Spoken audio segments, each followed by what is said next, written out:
Trend 140 ഇന്ന് സംസാരിക്കാൻ പോകുന്നത് കേരളത്തിന്റെ വടക്കേ അറ്റത്തു നിന്നാണ്, അതായത് മഞ്ചേശ്വരം മണ്ഡലം. മഞ്ചേശ്വരം മണ്ഡലത്തിലെ സ്ഥാനാർത്ഥികൾ ആരാണെന്ന് നോക്കാം.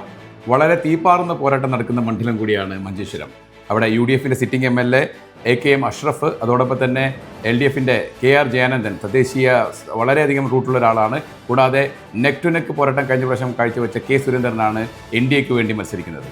അതായത് ഈ ഒരു മണ്ഡലത്തെക്കുറിച്ച് പറയുമ്പോൾ ഏറ്റവും ആദ്യം പറയുന്നത് UDFും അതേപോലെ തന്നെ NDAയും തമ്മിൽ കഴിഞ്ഞ വർഷം വളരെ കൃത്യമായിട്ടുള്ള ഒരു ടൈറ്റ് മത്സരം 745 വോട്ടിന്റെ മാർജിനിലാണ് അവിടെ പറയുന്നത്. വളരെ ചെറിയ ഭൂരിപക്ഷത്തിൽ NDAക്ക് ഒരു സീറ്റ് ഓപ്പണിംഗ് നഷ്ടമായ ഒരു മണ്ഡലം കൂടിയാണ്. മുമ്പത്തെ തവണ 83 വോട്ടുകൾക്കാണ് പരാജയം. അതായത് പോയ 3 ടേമായിട്ട്, അതായത് 3 ഇലക്ഷനായിട്ട് NDA വളരെ കൃത്യമായിട്ട് വോട്ട് ഷെയർ കൂട്ടിക്കൊണ്ടുവരുന്ന ഒരു മണ്ഡലം കൂടിയാണ് കേരളത്തിന്റെ ഈ ആരംഭം എന്ന് പറയുന്ന മഞ്ചേശ്വരം. പക്ഷേ അവിടെ സിറ്റിംഗ് MLA എന്ന രീതിയിൽ AKM അഷ്റഫിന് നല്ല സ്വാധീനമുണ്ട്. പ്രത്യേകിച്ച് ന്യൂനപക്ഷ വോട്ടുകൾ ഏറ്റവും കൂടുതലുള്ള ഒരു മണ്ഡലം കൂടിയാണ് ഈ മഞ്ചേശ്വരം. പക്ഷേ അതിനകത്ത് വേറെ പ്രധാനപ്പെട്ട കാര്യമുണ്ട് യാസർക്ക്. അതായത് അവിടെ സംസാരിക്കാൻ പോകുന്നത് അവിടെ വികസന മുരടിപ്പിന്റെ, അതായത് ഈ MLAക്ക്, അതായത് സിറ്റിംഗ് MLAക്ക് ചെയ്യാൻ പറ്റാതായ ഒരുപാട് കാര്യങ്ങൾ ചിലപ്പോൾ ജനങ്ങൾ അവിടെ സംസാരിച്ചേക്കാം.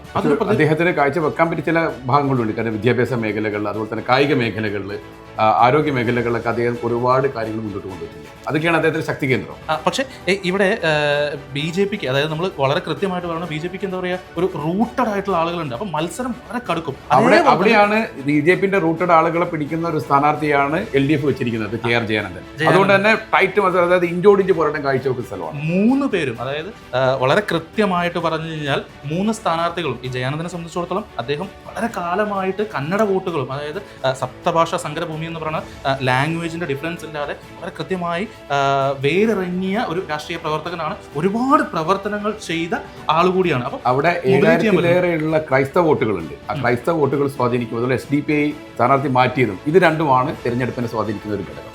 അപ്പോൾ ആരായിരിക്കും എന്തായാലും മറ്റ് കാഴ്ചകൾ പറയുന്നത് NDA അതേപോലെ തന്നെ UDF ഒരു ശക്തമായ പോരാട്ടമായിരിക്കും. കൊട്ടുകൂടെ തന്നെ വിടാതെ തന്നെ LDFും ശക്തമായിട്ട് തന്നെ മുന്നോട്ടുണ്ട്. ഏറ്റവും അവസാനം പറയാം, UDFന്റെ ഒരു നേരിയ ഭൂരിപക്ഷത്തോടെ വരുമെന്നുള്ളത് മുൻതൂക്കം കാണുന്നുണ്ട്. ബാക്കി ഇനി മഞ്ചേശ്വരം പറയട്ടെ.